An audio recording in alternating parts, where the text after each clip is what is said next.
All right, welcome back, everyone. 14 and a half after the hour. Time for us to go behind the headlines where marijuana is shaping up as a 2016, not a February 16th, a 2016 campaign issue. Got to fix the graphics there. This comes to light at the recent CPAC conference, the Conservative Political Action Conference that recently took place, as the Republicans are all lining up to figure out which one will be running for the presidency. And on the Republican side, some of those candidates include Jeb Bush, the former governor of Florida, Texas Senator Ted Cruz, and Kentucky Senator Rand Paul. Some interesting quotes from those politicians. From Jeb Bush, when asked what he thought of Colorado's decision to legalize marijuana in 2012, he replied, quote, "I thought it was a bad idea, but states ought to have the right to do it," end quote. Ted Cruz was asked the same question at CPAC, and he said, quote, "If the citizens of Colorado decide they want to go down that road, that's their prerogative. I personally don't agree with it, but that's their right," end quote. And Senator Rand Paul said he says it's yet to be determined whether legalization is a good or bad idea for Colorado, but added, quote, "I think freedom for the most part is a good thing. States' rights is a good thing." Now, each one of those men, Rand Paul, Ted Cruz, and Jeb Bush, have all admitted to toking in their past, although Rand Paul's been a little shifty about it, just saying he's made mistakes in the past. Ted Cruz was even hip to making some jokes at CPAC. He told his audience, quote, "Well, I was told Colorado provided the brownies here today," end quote. So these three Republicans are all lining up to at least provide a less strict view of marijuana legalization, allowing that to be left up to the states. And given the Republican Party's penchant for the support of states' rights when it comes to issues like immigration, guns, abortion, and so forth, it would be very hypocritical of them not to support states' rights when it comes to marijuana. However, there are a couple who do feel that way.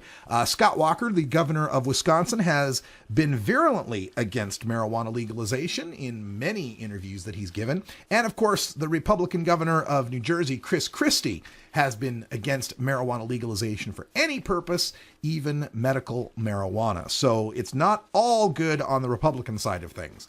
Now, on the Democratic side of things, almost everyone believes that Hillary Clinton will be the eventual Democratic nominee. There has been some talk of former Maryland Governor Martin O'Malley and the socialist senator from Vermont, Bernie Sanders, but none are considered a very serious chance at getting the nomination. Both men do seem to have a fairly progressive view on marijuana legalization. Hillary Clinton, the anointed frontrunner for the Democrats, has said in a CNN interview, quote, "On recreational marijuana, states are the laboratories of democracy. We have at least 2 states that are experimenting with that right now. I want to wait and see what the evidence is," end quote. Of course, the evidence we've seen so far has been $700 million in sales, some $44 million in tax revenues in Colorado, some 10 or 12 million in tax revenues in Washington state, no attendant increase in use or driving deaths or addiction or any of the problems predicted by the opponents of marijuana legalization. Now, they took a straw poll at the CPAC and found that of the about 3,000 people in attendance, 2/3 of them supported marijuana legalization. And this may have to do with a more rabid, young conservative crowd that can tend toward libertarianism. The Gallup poll, however, recently has shown that 51% nationwide support marijuana legalization. Only 1/3 of conservatives support legalization. But when you change that demographic to millennial conservatives, we are finding that about 2/3 of them support marijuana legalization. We've also got a situation where the support for marijuana legalization continues to rise among not just the young, but any demographic you tend to look at. We will take a look at that in our next segment, our drug war data mine. We've got some new polling information that gives the truth to that supposition. We also find that in the marijuana legalization that the Republicans against marijuana prohibition, RAMP, the organization formed by Ann Lee of Texas, was tabling at CPAC, and their booth was getting a lot of support from the people at CPAC. Dave Hargett of Fayetteville, North Carolina, is the president of the North Carolina chapter of Republicans Against Marijuana Prohibition. He said, quote, God gave us all free will, and that's free will to make good decisions or bad decisions.